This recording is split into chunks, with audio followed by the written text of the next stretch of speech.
Pourquoi la méchanceté semble-t-elle triompher?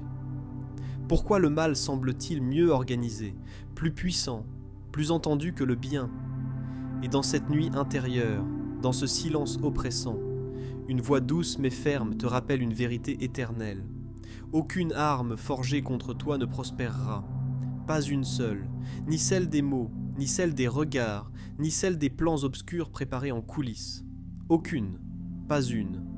Tu vois, ce verset n'est pas une promesse d'une vie sans conflit. C'est la promesse d'une vie où, malgré le conflit, tu restes debout. Ce n'est pas l'assurance que tu ne seras jamais attaqué, c'est l'assurance que tu ne seras jamais vaincu par ce qui vient contre toi. Il y a une réalité qu'on oublie parfois.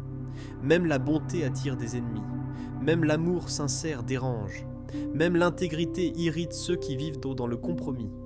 Ce n'est pas toujours toi le problème, parfois c'est ta lumière qui dérange leurs ténèbres.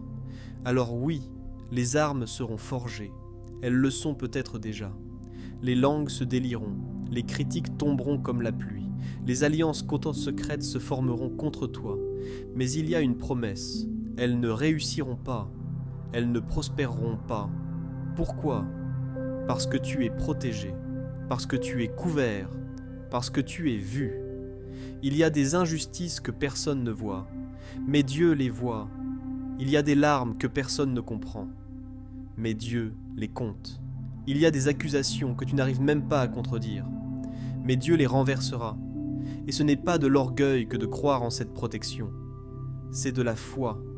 C'est croire que tu as de la valeur, que ton parcours compte, que ta vie est entre les mains de celui qui voit tout, qui sait tout et qui n'oublie jamais. Mais attention, ce verset est une promesse conditionnelle.